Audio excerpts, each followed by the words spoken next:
Do you believe that we can still connect with the ones we love even after they've passed? That they can speak to us, guide us, hold us through signs, symbols, or the most unexpected forms? So what if I told you that my mother died in 1998 and yet she's been with me ever since?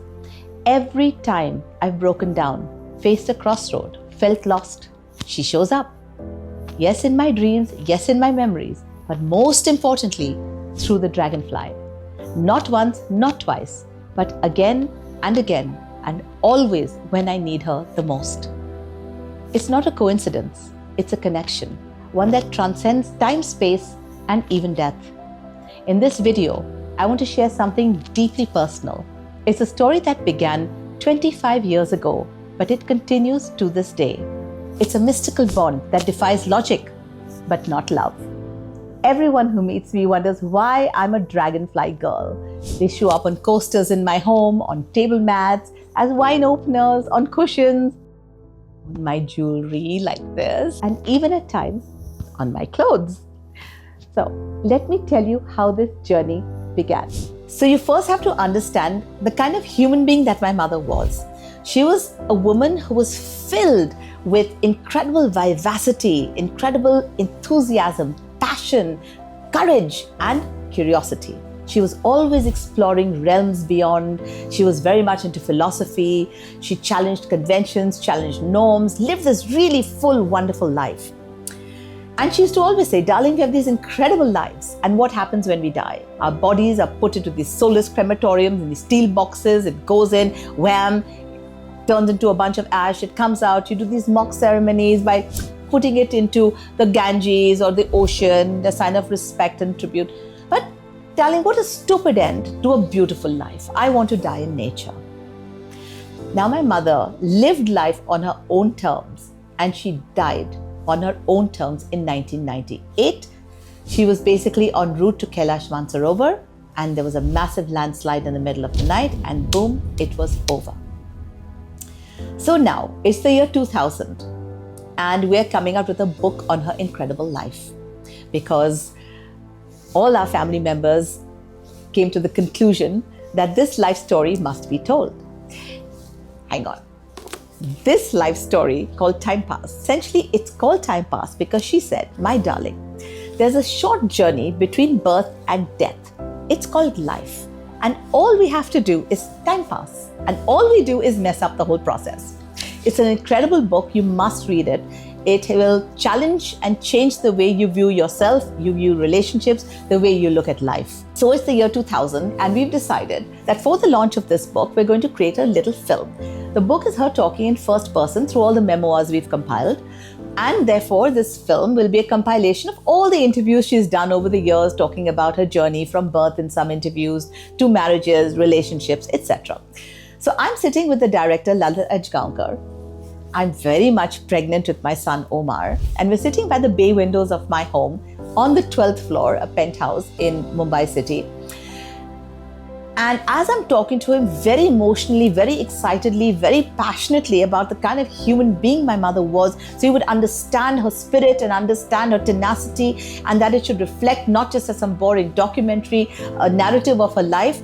And as I'm getting really emotional talking about my mother, all of a sudden, by the big bay windows where we were sitting, there was a loud buzzing sound and this huge dragonfly right next to me. And I looked at it and I said, oh my God, I've never seen a dragonfly in this home before. I said, as kids, we used to catch dragonflies. Now, we should not do that nowadays, but as kids, we didn't know better. We used to catch them, tie a little string on their tail and fly them like helicopters. So I said, and I went to pick up the dragonfly by its tail like I'd always done from childhood. And it turned around and it caught my hand and it started buzzing really furiously. And I got the fright of my life and I jumped up and I'm screaming, I tossed this dragonfly out of the window. And the director's looking at me astonished and most amused with my big belly flapping. And he said, I've never seen something so comical in my life. Cut to, Minal has come in from Cosmopolitan magazine to take my interview for the launch of this amazing book. And he is regaling her with what happened and the dragonfly, oh, so cute, flying it, and my big belly, and I'm jumping in fright and fear or whatever. And the phone rings. And it happens to be my mother's dance village, Nitgram. The lady who heads Nitgram, Lynn, who was put there by my mother, says, Pooja, something very strange happened and we wanted to share it with you. There was apparently a group that came in from New Mexico, and one lady within this group goes up to Lynn and says, your founder wants me to communicate with you. And Lynn, of course, took Swarupa. Swarupa happens to be the lead dancer of Nitgram, somebody my mother had great trust and faith in, and somebody who, in her will, she has mentioned as a beneficiary of a certain sum of money that must go to her every single month to further her career in dance. And that happens till date. So she takes Swarupa with her and they both sit down and she says, Pooja, it was like your mother was talking to us. The lady, of course, said, I don't know if it'll make sense. I'm just going to say it as I'm being told. Lynn, get off your fat ass and get on with the business of fundraising, etc., etc. And Lynn said, it was like your mother was there. And then this lady says, Swarupa, you and me were linked in our past life in Mesopotamia, and I owed you a lot of money, and I'm repaying it back to you in this lifetime. Aha. And then she says, Swarupa, I want you to compose a dance piece for me based on the Dragonfly, because I will hover around all of you in the form of the Dragonfly. And ever since that day in 2000, if ever I'm in deep distress, I could be in a closed car going from North Bombay to South Bombay, and if I have a breakdown in the car and I'm going through a really rough time, there'll be a buzz sound that'll come, and right from behind me in a closed car, the Dragonfly will emerge and sit on my finger. I could be in a pool, swimming, having a breakdown, trying to wash away my tears, and a Dragonfly will come and sit on my finger. Everybody marvels at how, in my moments of incredible crisis or joy for that matter, when my daughter got her first car, there was a Dragonfly that came and went all around the car, circled the car, kissed the car, blessed the car, kissed the car, blessed the car, and flew away. And for me, I'm just always so comforted to know that she's there. If there's a crisis, she will show up. For me, that is just more than comforting. If there's something dramatic that's going to happen in my life, there's a huge, big Dragonfly that'll arrive. It's a big black one, right? And it comes and it starts hitting all the walls, flying in circles, hitting the wall, banging the wall, hitting the pan, hitting the floor. And I know something very dramatic is going to happen.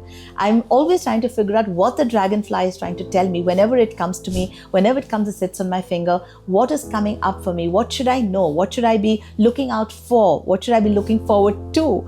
Or what should I be watching out for that's actually coming my way? It's the most incredible feeling to be connected beyond. And all of you have the ability to do that. Each and every one of us has the ability to tune in beyond time and space if we just allow ourselves to. We need to open our minds, open our souls, and open our hearts. Watch the signs and allow ourselves to communicate. They're all around us, watching us, loving us, guiding us. How open you are to it is your decision. I've made mine, and I love my relationship with the Dragonfly.